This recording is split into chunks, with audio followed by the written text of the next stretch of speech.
Hello, everyone. Welcome to this Tuesday talk. I have my friend Jessica who is joining me today. I'm going to have Jessica introduce herself here in just a moment, but I am going to cover some housekeeping items before we get started for our live listeners. I encourage audience participation. You can do that by means of typing in a question in the Q&A box. So depending on how your Zoom screen is set up, most likely at the bottom of your Zoom screen, may have to expand it a little bit bigger. If you don't see a Q&A button, then there's another button that says more. It's a circle with 3 dots in it. Click on that and the Q&A button should pop up. Click on that and you can type in a question. There's even a little box that you can click that says anonymous. So I won't be able to see your name. If you want to remain anonymous, that's completely up to you. But as Jessica and I are visiting over the course of the next half hour about caregiver recruitment and retention and best practices, that's the topic of conversation today, feel free to type in a question and I will make sure that I will watch the Q&A box, Jessica, so you don't need to watch that. As questions come up, I will make sure to ask them as we visit over the course of the next 30 minutes. Does that sound like a plan to you? Sounds great. Okay, great. So Jessica, if you would please introduce yourself. So your name, your title, what that title means, how long you've been with Right at Home, and anything else you want to share about yourself. Yeah, thanks, Jen. So I'm Jessica Schultz. I am the Director of Franchise People Strategy. So I support our franchise offices with all of their recruitment and retention efforts. So we also support a lot of new owners who are coming in and getting acquainted with Right at Home and how to set up their ATS and what that looks like, and getting a lot of caregivers in the pool. We work on a lot of strategy projects. We support our Senior Leadership Council. There's a lot of initiatives that our team is responsible for. I've been in home care for a little over 6 years now, but I've been here at Right at Home for a little over 3. So that's just a little bit about me and what I do. Okay, thank you for that. I'm just going to hop right into it. For the sake of time, we've got only 30 minutes, and this is something that you and I could probably talk about for hours because it is such an important part of a Right at Home business. As it's no secret, I like to say the caregivers are the heartbeat of any Right at Home business. So knowing that the audience of people that are watching this are people who are interested in joining the Right at Home system and becoming franchise owners, let's start with, in your words, how important is it that when we say caregiver recruitment and retention, how important is it to recruit caregivers to your Right at Home business, and how important is it to keep them as your caregivers? And on a scale of 1 to 10, how important is it? Yeah, I would say, well, it's 100% of your business. So a 10, definitely. So this role in recruitment is actually evergreen. So you will never stop recruiting. It is 100% going to be what your office will be doing constantly, because in order for you to not only sustain your business, but to grow your business, you're going to need more caregivers along the way. So 100%, it is so important to continue to engage and try to recruit more caregivers in the pool. In terms of retention, that is also important because as we're bringing them in, we don't want them walking out the back door, right? So we want to keep them so that we can continue to grow the business by adding more. Okay. So I actually read, thank you for that. That was perfect. I agree. It's a 10 out of 10 on how important it is. Caregiver recruitment and retention within your Right at Home business. Mm-hmm. So when it comes to really beginning when you're starting a Right at Home business from scratch, the first thing that you'll want to do as a Right at Home franchise owner is, when it comes to the business and like your first hires, if you will. Yeah. People are sometimes confused. Like, do I get some clients first and then hire caregivers? Do I get some caregivers first and then I get some clients? So like, how does that work? Can you describe initially maybe just the process by which hiring those first few caregivers? In what order do things come in? Just start with the very basics. Pretend you are talking to someone who just purchased a right-at-home franchise and I'm just starting from scratch. What advice would you give me when it comes to starting your caregiver, pool, if you will? No, that's a great question. We do get that a lot from our new owners coming in. So, it's kind of like the chicken or the egg, right? Like what comes first. So it really should start with recruitment of caregivers, because you really can't start a client until you have a caregiver, right? So you kind of have to have both, but we do recommend that you start to bring caregivers in and start to recruit, have some, caregivers that are, what we kind of call keep warm or on the back burner. And how you can do that is you can send them through training, you can get them acquainted with your office, they're going to start orientation. There's a lot of onboarding involved in getting a caregiver set up before they even go into their first shift. So getting that caregiver acquainted and feeling like they have a place of belonging is going to be really key. And then as you're doing that, you're trying to find clients, right? So that way, when that caregiver's ready and up and ready to go, then you have a client that you can send them to. So Okay. Caregiver recruitment is so critical with that process. Okay. I'm going to back up just a little bit because the description of this Tuesday talk today is about caregiver recruitment and retention through best practices. So let's define what we mean by best practices, because once you join the right-at-home system, there are right-at-home standards, and then there's right-at-home best practices. And there's a very big difference between the two. I'll describe standards. So standards are the things that are part of your franchise agreement, really, that are required. It's a standard to have a clean and complete set of books. Like, that's a right-at-home standard. In addition to that, we have a huge list of things that are best practices. And best practices, how I like to describe best practices it's a whole bunch of things that we have done here at Right at Home, that we have done, or our franchise owners have done, to help them in their business. So there's multiple best practices in various areas of your Right at Home business. We have a lot of best practices when it comes to caregivers, recruiting those caregivers and retaining those caregivers. So that's really what we're talking about today. So Jessica, what would you say if you could? Let's just focus on recruiting caregivers for now, but kind of like the first half of this webinar. So when it comes to recruiting caregivers, can you name some of the most popular best practices, or maybe the best practices that our franchise owners who are absolutely thriving in their business, what's a common best practice that they have when it comes to recruiting caregivers?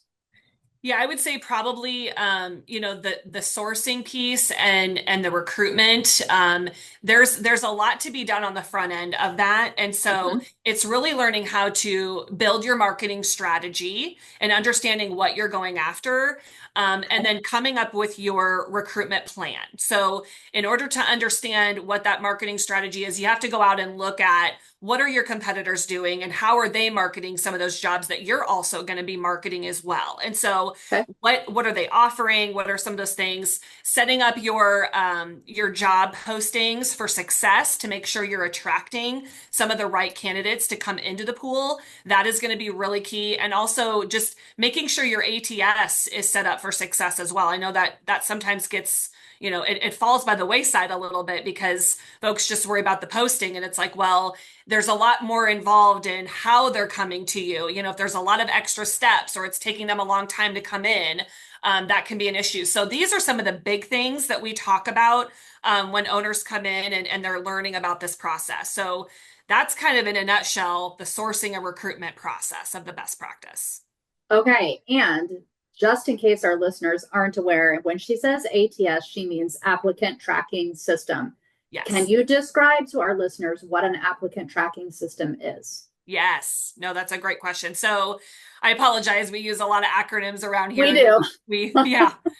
So yeah, an applicant tracking system is essentially a platform in which when a caregiver comes in to your pool, they are coming from different job boards. And so what an Mhm. ATS will do essentially is we'll take that one job posting and it spreads it around to all of the job boards that are associated with your ATS. So Indeed, for example, is a really large job board, and we get most of our applicants coming through Indeed. But there are others like ZipRecruiter, MyCNA Jobs. There's a lot of other ways to recruit. So we don't want to be just in one job board. We want to be in several. And so what Yep. that ATS will do is not only spread that job, but then once those candidates come into you and you're able to take those candidates, you can move them through the process seamlessly, and that you can start to deliver messages to them. More automation is built out with your ATS. You can also pull reports within your ATS. So it's kind of like this system that's like a one-stop shop to bring that caregiver all the way from applying for that job and to the moment that they're hired with you. So it's a really cool tool, and we highly recommend that they use an ATS. So. Okay. Perfect. And actually, it is a right at home standard that you use an applicant tracking system. Which applicant tracking system you use? We've certainly got ones that we recommend, ones that are very popular in the right at home system, but it is a standard to use an ATS. But we really do leave that up to you as to which one you would like to use. But love an applicant tracking system because it's really a one-stop shop. You don't have to go to several different places to check here and there and hey, any applicants here. It's all in one central place. Love it. And then there was a question that came in before I read this question, and I don't want to lose my train of thought. You mentioned job posting. So does a franchise owner, do they have to think of, what am I going to put in this job posting? What are the words that I use? And what am I going to say? And I'm going to say the wrong thing. Is it up to our franchise owners? Do they have to think of those things? Or is that a tool or a resource that we provide? That is a resource that we provide, which is exciting.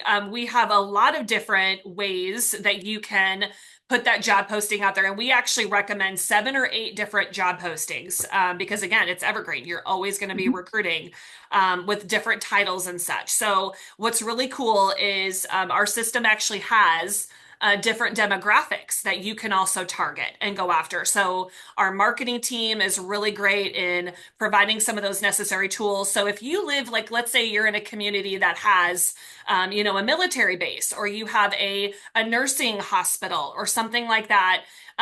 These are different demographic people that you can target and go after and put some of those things in your job postings, which really can help you elevate your job and try to get more candidates into the pool. So yes, to answer your question, we do have some of these available and they can definitely use them. Okay, perfect. And here's the question that came in from one of our listeners. It says, as a right at home franchise owner, how do you stay up to date or informed about current or new best practices from corporate? So new ones that are coming in, we always explain what we're doing through our Takeoff Tuesdays. So Takeoff Tuesday is a call. It's kind of like our town hall where a lot of our franchisees can come in and listen about what's new, what's coming. And so all of our best practices are introduced on Takeoff Tuesday. We also have a hub space in which that is where all of our communication kind of goes out. And so if there is something new coming, we usually try to announce it there. And then we have our weekly updates, which come out on Fridays. And so franchisees can get word that, okay, there's a new best practice coming and here's what it consists of. And typically what we'll do, which is really cool, is we'll bring in like a panel of franchisees who are maybe doing something around that best practice and that have been successful. And then they share out what their success has been along with metrics. So we try to back it up with some KPIs, and really put that out there for you to be successful. So, and our team is always here, of course, for additional support. Okay, perfect. Thank you for that. And this is a question that I thought of before we hopped on the call together, Jessica. There was a press release that came out not too long ago about a newer partnership that Right at Home has with Caribou Care. Can you explain to our listeners what Caribou Care is and what role that plays in caregiver recognition? Yeah, that's a great question. We absolutely adore Caribou Care. So this is one of our recent partners, I would say over the last year. We did a pilot last year. So Mhm. we knew that we needed an additional platform, an additional tool to help get caregivers more engaged, right? So we know this is a lonely job. Caregivers are going from their home to the client's home, back home again. So how do we really get in front of them? How do we make this rewarding? Obviously the job is, it is tough work, but how do we continue to do that? We knew we needed some additional assistance. And so with that, we looked for a tool. We piloted a couple different platforms, and by far we had learned that Caribou was just above and beyond amazing to work with. So they have a great team. Their customer service is impeccable. And what this process is basically they will help award basically like a gamification process. So they will award caregiver points, and then caregivers can redeem those points for various gift cards and or add additional income onto their paycheck. So if they go above and beyond in terms of with their client, if they get a kudos, or maybe they have perfect attendance and they're you're monitoring it from an attendance perspective, you can hand out gamification in terms of where they can redeem. And so what we've learned is really cool that they actually like the points better than the gift card directly. So it's kind of fun for them to gain points and then, turn those points into actual gift cards. So it's been fun and exciting to watch. And we are monitoring some of that success too in terms of metrics and KPIs. So. Okay, great. Thank you. And great segue into my next question, because people often ask, like, how do we know what's working and what's not? So how do we, if you can describe either at the corporate level or at the franchise owner level, how does one measure caregiver recruitment success, caregiver retention success? How do we know what's working and what's not? Yeah, I think it's important that we're monitoring some of those metrics ongoing. We like to look at a 30-day retention. We're looking at some different Mhm. metrics right now from a system perspective. We're trying to build out some more of that. But it's important to look at metrics from a hiring perspective, and our ATS does a really great job in that to understand, where are your sources coming in? Are you putting the right dollars on the right source in terms of hiring caregivers? Where is the success happening with certain job postings? All the things, right, that have to do with recruitment.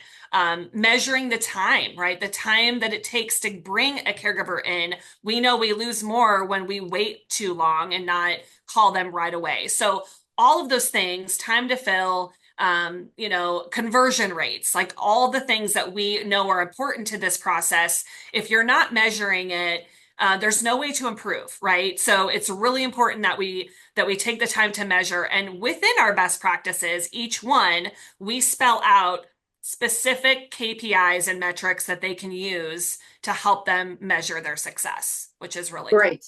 Great. And when you say, so do you meet with our franchise owners to review that with them, or is that something that they work very closely with their coach on? Who is the point person that our franchise owners have when it comes to measuring this caregiver recruitment and retention success, what's working, what's not? Yeah, it's typically the business performance coach. And so they'll Okay. be meeting with them ongoing to talk about some things. But our team is happy and always excited to meet with franchisees who have questions or want to look at something further to keep track of or ask, what should I be measuring? We just implemented something new, and how do I measure it? Again, our team is happy to meet with them and go through the process. Okay. Perfect. Thank you for that. An FAQ. I'm just gonna keep right going. I have a list of questions that I teed up in advance of our call, Jessica. So I'm kind of cheating a little bit. We don't have any questions on our message board right now from our audience, so I'm just going to keep going through my questions. Okay. When it comes to caregivers, and an FAQ that we often get is, so do you corporate train my caregivers? So I hire a caregiver, and like, do you train them? Do you hire them? Do you recruit them? Do you train them? So who does what?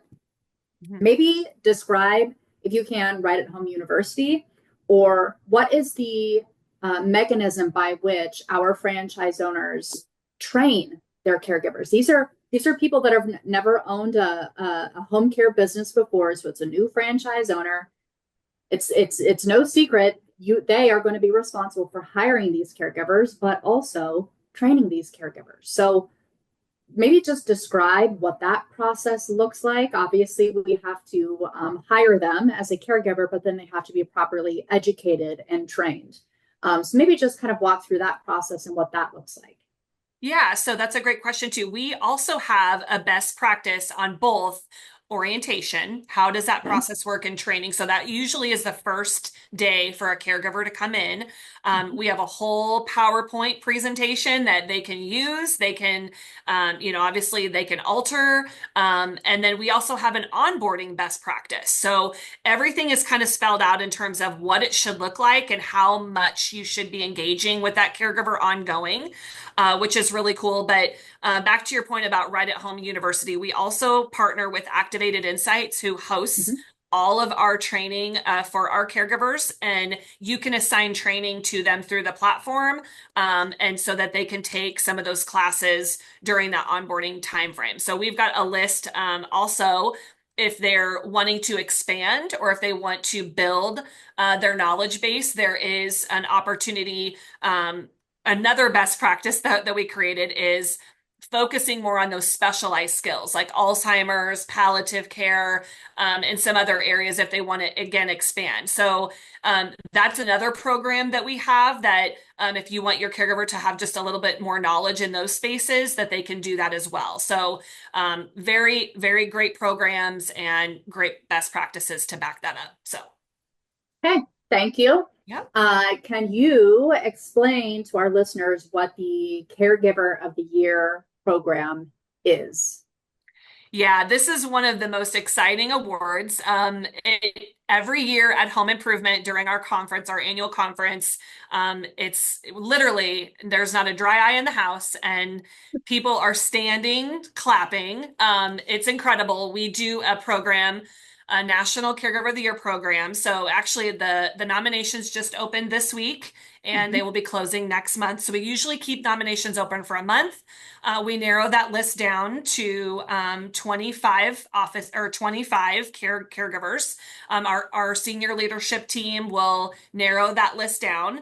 And then once that list is drawn up, then we take it to an external committee, and then our external committee decides on our top 8 regional winners, and then they make a decision on their national winner. So here at the corporate office, we do not choose who those winners are, but we obviously use our franchisees and some external folks that are already in home care that kind of understand our business, and then the winner gets a nice check, $6,500 to be exact, and then a trip to where our home improvement conference is with a nice day package, wherever they want to go in town.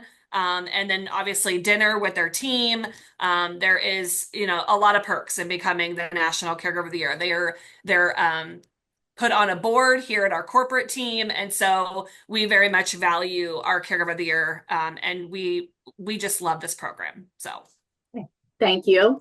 Can you, for somebody who's listening, who is thinking like, I want to be the absolute best when it comes to having an environment in my office, a great culture, where caregivers want to be employed, want to stay employed, with my office. Can you describe, just off of top of mind, a franchise owner that you can think of who does a really excellent job at that? So maybe just some of the qualities that they have, the things that they do, the environment in their office that they have, some of the things that they do at their office, because if you're listening to this and you're going through franchisee validation, so you talk to a lot of our existing right at home franchise owners, if you ask a franchise owner this question, what do you do to create an awesome culture in your office, or to recruit caregivers, or to retain caregivers? What are some of the things that you do? You're going to get different answers from every franchise owner, because every franchise owner has a different way of doing things. We certainly have recommendations and best practices that they can follow, but Jessica, with this being your bread and butter, can you describe a franchise owner who really thrives at this, so that our listeners can then maybe take some pieces of advice from you that they can incorporate into the Right at Home business when they become Right at Home franchisees.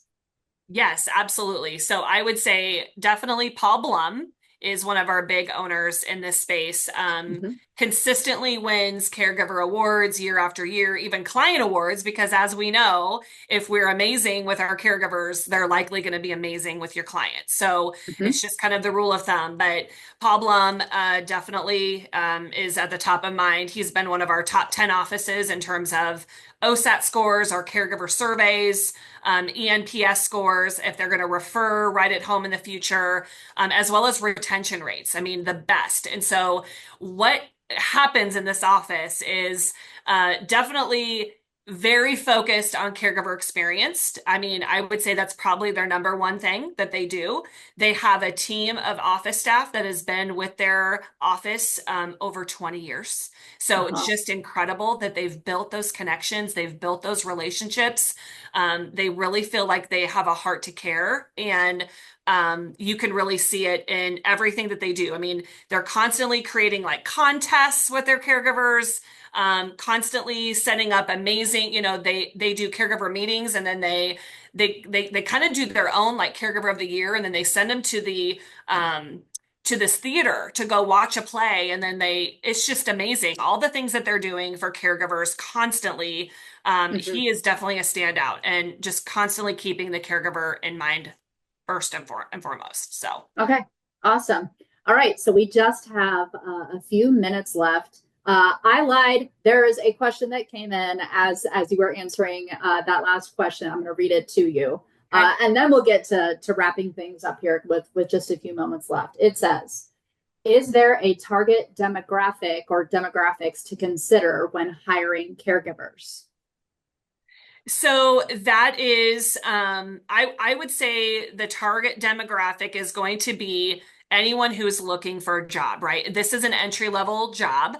Mm-hmm. It all will depend too on your community. Like, where are a lot of these folks coming from? What we see happen is this person is really sometimes the stay-at-home mom who's just looking to get more wanting to get in the community, volunteer. This is your retiree who's not yet ready to fully retire. This Yeah, is the people who want to pick up a part-time job and help out their neighbor. Like, these folks are coming from all walks of life. But yeah, I would say in terms of targeting one demographic, it really is dependent upon in your community. What are you seeing? Military, like I mentioned earlier. So it just kind of depends, but they're everywhere. So yes. Yep. And I can answer that in a similar yet different way. mhm. There isn't a specific demographic that's like, yes, this is the type of person that you're looking for. It's Mhm. going to depend on your territory, on your market, where you are, specifically the job seekers in that specific territory. Do they meet a specific demographic? But as far as us having a specific type of person that we are targeting as a caregiver.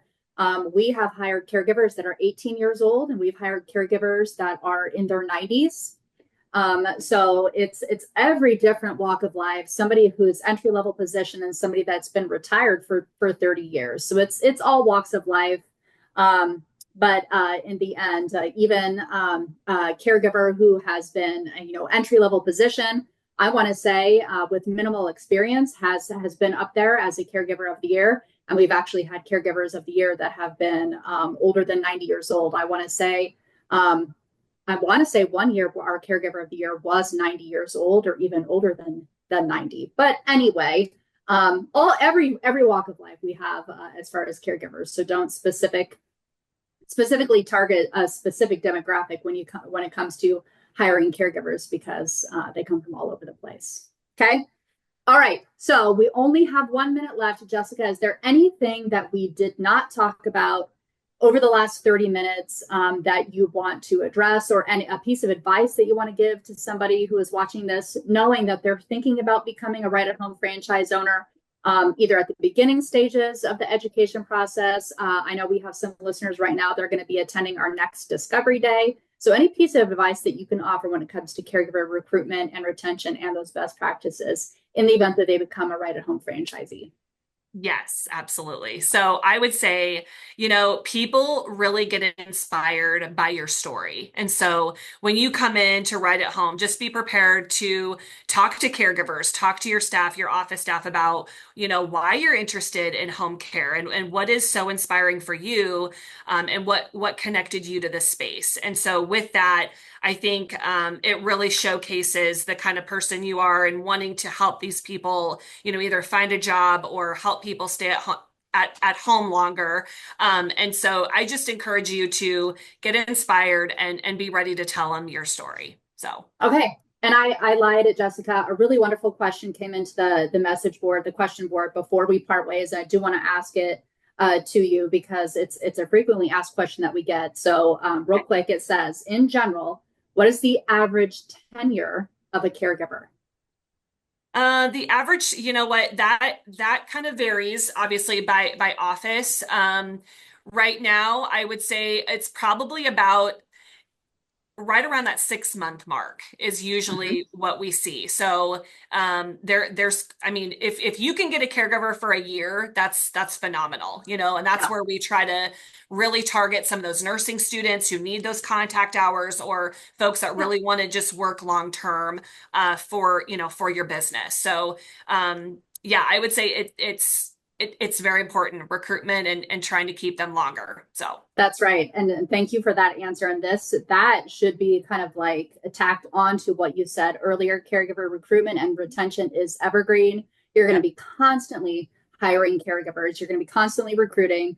And then obviously the retention part is so important. Once you have hired them, you want to retain them and keep them. So not surprising that the average tenure would be around 6 months. But I would also answer that it varies. It depends would be the answer. I know some caregivers that have been caregivers with our franchise owners for years, and others that go through quite a few caregivers and recycle about every 6 months. But either way, I mean, you're going to have a pool of caregivers that you can refer to fill those shifts. And you're going to be constantly recruiting, as you said earlier. So that makes complete sense to me. So Jessica, thank you so much for taking the time to do this. We've done this before, always really wonderful conversations with you, very relevant, as the caregivers are the heartbeat of our right-at-home businesses. So I appreciate you taking the time to do this. And I know that our listeners do as well. So thank you. Absolutely. Thanks for having me. Yes. Have a great day. We'll talk to you soon. Bye. Bye.